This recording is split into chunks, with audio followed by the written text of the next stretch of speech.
Hello and welcome to another episode of Top Deck, the series where we take a look at some of the leading TCG deck lists, and on today we have another top cut list from the recent UK/Ireland/ apparently global Extravaganza, with a top 16 list showing Shadol, Invoked Dogmatika. Who have I got with me?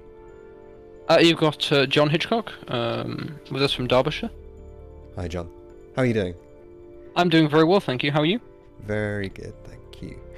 So this list, why did you decide to play Shadol Invoked Dogmatika? It's a really good question. Yeah, I was really debating between this and Dragon Link right before the event, and over the past few days I've been really enjoying the deck, and I felt it had very few weaknesses going up to the event. It had a lot of space for hand traps, and it had that sort of mid-rangey sort of feel, where it had the opportunity to OTK, but also had the opportunity to grind and control the game state. Yeah. And also didn't lose to a lot of common hand traps. Yeah, true. And yeah, it could floodgate the opponent, and it had the opportunity to play with very few cards, and I think it was one of the best deck choices.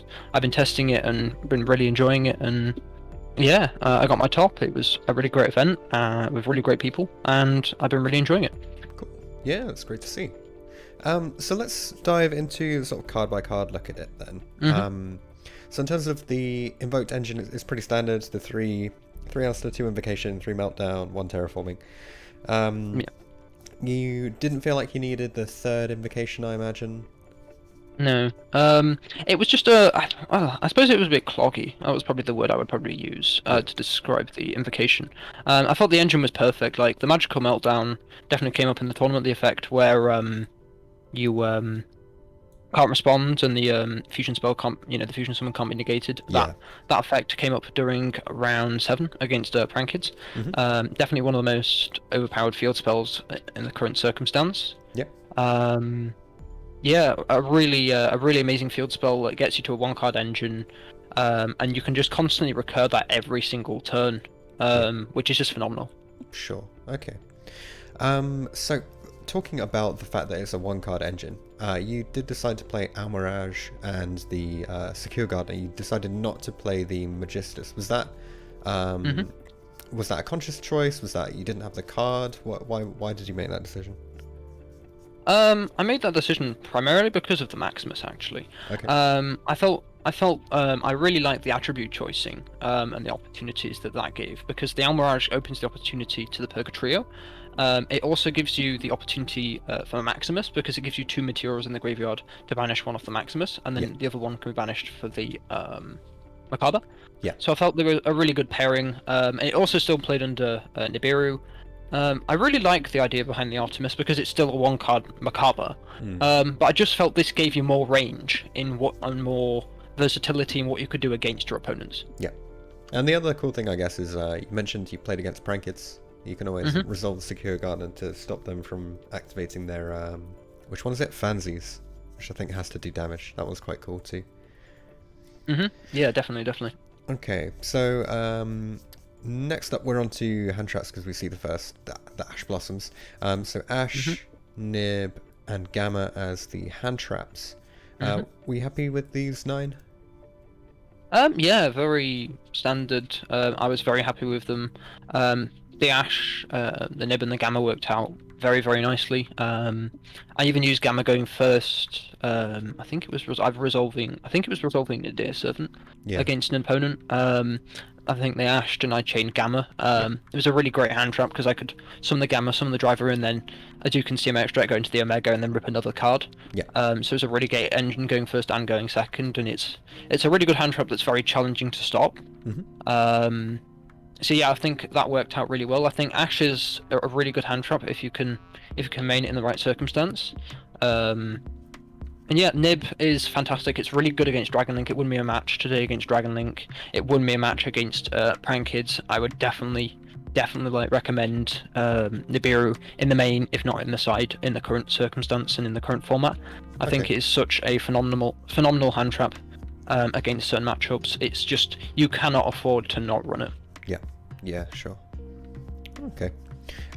So then you've also got the Dogmatica engine. You've gone for the heavier Dogmatica engine than we've seen from some of the other sort of Shadol and vote lists previously. So you got the three Ecclesia, 1 Fleur, and 2 Maximus, which of course you mentioned Maximus can be very impactful when you get to get the easy access to it from your Alistair.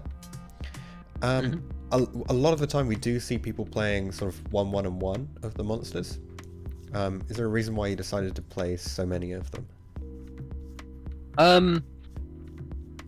Well, good question. I think Dogmatica Ecclesia is amazing in this deck, both as an extender and as a starter. So that's why I chose to play 3 of it. It's also, I find, really good follow-up with like Titaniclad, and it gives you good extension there as well. I know I was only playing the 1 Titaniclad, but I just feel it's a really good engine to search out the Fleur, and it's also really good with punishment. I really like the 3 Ecclesia, to be honest, just as an extender. The Fleur was fine as a one-off. It was fine. It was great throughout the whole event. I even won round 6, beating an opponent down with Fleur. So and like the monster effect negation is insane on this card. Yeah. So I was definitely like Fleur was phenomenal. At 1, it served the purpose just perfectly. And Maximus was probably like one of the most MVPs of the main event. Like being able to send 2 monsters from your extra to the graveyard and then ripping 2 extra monsters from your opponent, especially in a combo matchup, was fantastic. You know, going +1/+2 when your opponent's not expecting it is absolutely fantastic. Won me so many matchups. Like the common send going first is like the App Cologne and the Titaniclad. I would often send, but depending, like if I'm going second, I would maybe send in a Tis or the Omega. It would just depend on the circumstance, like what my opponent's got in the graveyard. So in one matchup, I sent the Omega, and then you can Omega like send something back to the deck. So I sent an Old Lich in one circumstance. Things like that. It was a really really useful card, and if it stuck around, you can get further advantage off of it. And a 3k body in defense was nothing to scoff at. Yeah, exactly. Especially when you can back it up with your back row or your other negates and things. Okay, so that's it for the monsters. Onto the spells. You got the 1 Called by the Grave, pretty standard. You went for Cosmic. Were you happy with this? Yeah, I was pretty happy with the results of the Cosmic overall.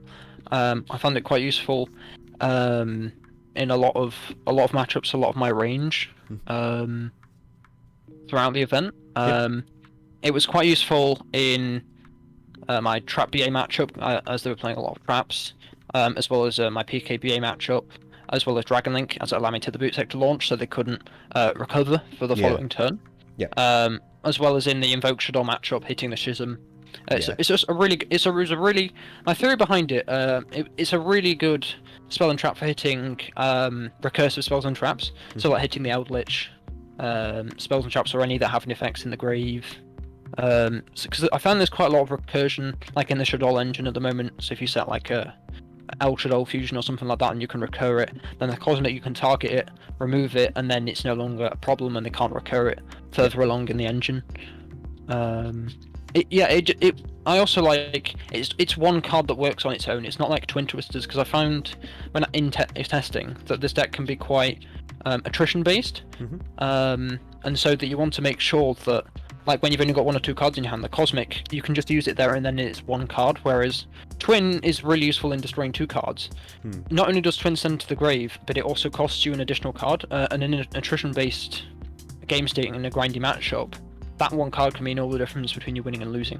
Yeah, exactly. Definitely. Okay. Yeah, it makes a lot of sense. So, rest of the spells, obviously the rest of the Invoked Engine, the 3 Nadir Servants, 1 Terraforming gets you extra Meltdown, 2 Punishment, 3 Prison, 1 Schism, and 3 Strike. I think Strike is probably the least common of these. The rest are pretty standard. How were you finding the Strike on the day? Yeah, I think the Strike worked really quite nicely when I wanted it to.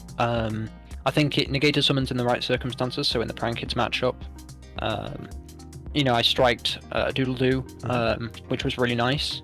I think it can be situational in certain matchups and certain circumstances, but I think being a counter trap monster negate, first of all, is like like insane, amazing. It hits a lot of matchups and it's quite wide going first, and I found that was really beneficial in certain matchups. And it didn't just hit like monster effects like on the field, it hits them everywhere. So it's got a lot more range and a lot more versatility in that sense. And then negating summons as well is an incredibly strong effect on top of that. Yeah, absolutely. Okay. Any changes that you would make to the main deck following the event? That's a really good question. Any changes I would make? Like, to be honest, probably not. I think it ran really smoothly. I think as a whole the deck ran really well, as well as I could have expected it to. Every card flowed and every card met its purpose and really did its job to its fullest potential. Yeah, okay. No, that's fair enough. I think we have a lot of people who, they go to these events, they top, and then they're just happy with their list, right? I mean, you took it to a top, so you can't complain about it too much. No, I think it did what it was supposed to do, and I don't think I would change it for the world, because it did its job really, really well and successfully. Cool. Okay. So let's breeze through the extra deck then. So the one Aqualone, one Construct, one Winder. Obviously, you don't need a huge Shadol engine because you're not playing like loads of Shadol main decks cards or whatever. The two Anticity mentioned, obviously, just send off the Maximus, get a lot of advantage there. Ogredee's Double Macabre is generally the best one. One Purgatrio, one Rage-In. Is Rage-In typically used these days? So I find it quite useful. It's mainly for the Bird Up Tri-Brigade sort of matchup these days, I would say. So I didn't really face it in the event, but it's the theory that if you ever face a Wind Barrier statue, you can summon it and then flip that face down, and then you can continue playing. It does come up, but it's one of those where it can be hit and miss, and it is a potential for change, but until like Tri-Brigades phase out of the meta, I would probably consider still playing it. As a whole, I didn't summon it in the event, but I had it played against me in the Invoked Dogmatika matchup, which it would have been quite successful had it been used successfully, I think, given the circumstances. But I think I just managed to outplay it and just managed to outgrind it, from what I remember. I think it's really good in the right application, in the right matchup, as I would say. Sure. Yeah. Okay. And then you got the one Titaniclad, Omega, the Lambda, Almirage, and Secure Garner. So nothing, super outrageous there. Jumping over to the side deck, you've gone for the two super impactful hand traps, the Lanciers and the Drawn and Lockbird. Everyone's been raving about these for this event because you resolve it, you typically win the matchup where it's good.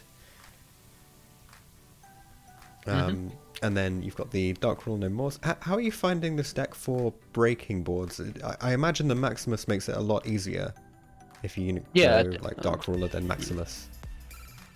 Yeah, definitely. So yeah, I found the Dark Ruler No More to be like fantastic in serving their purpose. I don't know if I would change them in the future for the Droplet. I haven't really tested that much on the Droplet side of things. Again, like card advantage and cards can like maintaining like board presence and what have you can be an issue, but equally it's like sending things can be really beneficial off Droplet. So I don't know. I don't know if I'd test Droplet. I'd probably need to test Droplet more to determine whether Droplet would be like a successful card. I find like not being able to chain to Dark Ruler, is really quite beneficial. Yeah, absolutely. And it does what it's supposed to do. It helped me out a Winder today. Out Macabre in Invoked Shadol. It just allowed me to like break their board to a point where they couldn't recover. And it really does.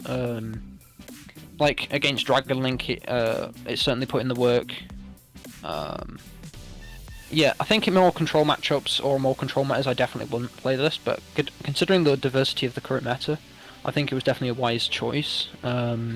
It's a sometimes it can be hard to justify, but I think given the right meta we're in, I think it's a really good standard card. Yeah, sure.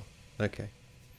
Right, so then for back row removal, you've got the 1 Duster, 2 Evenly, and the Reboot, and then finish up with 2 Judgment. You didn't feel like you could fit in like a 3rd Judgment or a 3rd Evenly into this side deck somewhere?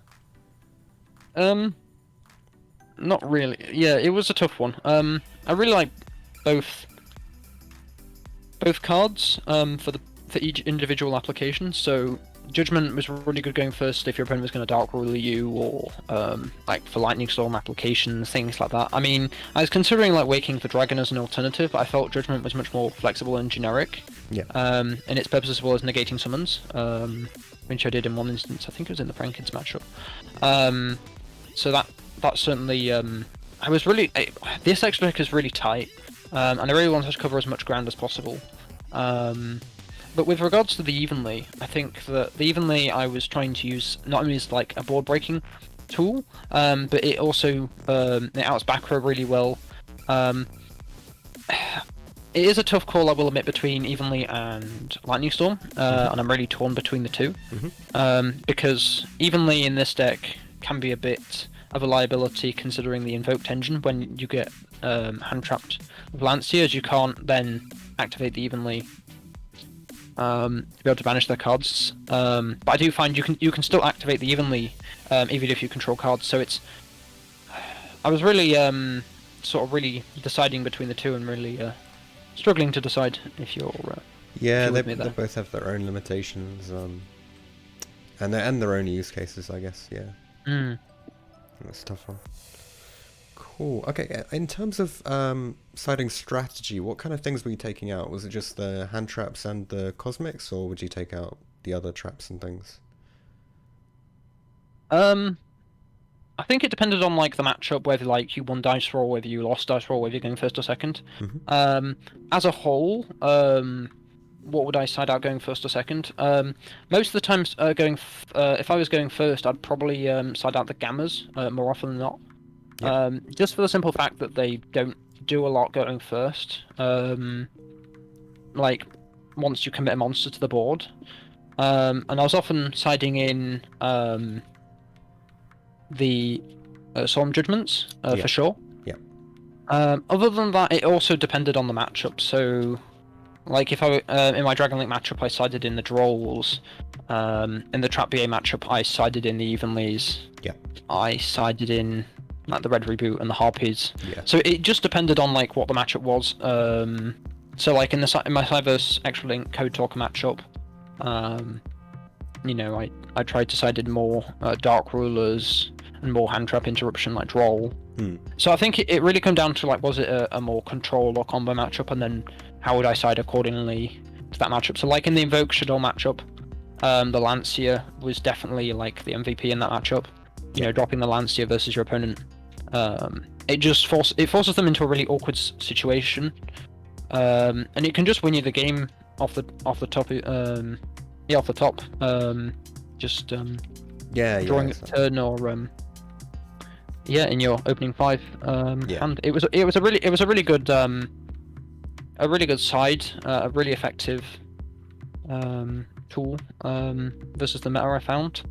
And it covered a lot of ground really, really well. Yeah. Okay. Yeah, fair enough. Cool. Are there any shout-outs you would like to make? I'd like to make shout-outs first of all to GHQ, my locals at Chesterfield. I think they're a really great community and crew. I've been playing with them on and off for 8 years, and I think they're a really great community. I'd particularly like to shout out the Kali Effect and a guy named Jamie Hunter, as you may know, as well as Morgan Hollandale. I communicate with those on a regular basis, and they're really great motivators and communicators, and they really help me deck build and give me tips and advice, and we discuss day in, day out, and they help me test as well. Who else would like all the YouTubers such as yourself as well do like really great jobs in communicating to the metagame. So I just want to applaud all of you throughout the pandemic for what you've done, because it's been really great the coverage you've been doing. So I really want to applaud you all of that. It's really enjoyable and really good content, and I thank you for this interview.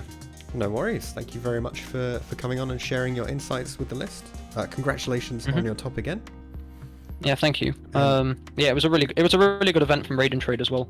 Yeah. I'd really recommend anyone that can get involved with them to really get involved, because it's such a eye-opening experience having the opportunity to play nationally against so many players. Yeah. It's such a good experience. Absolutely, and I think they're working hard to bring back the streamers as well, so we can bring it to even more people as well, which should be good. Yeah, yeah. Cool. Thanks very much for coming on, and hopefully we'll thank you. see more of you in the future. Thank you.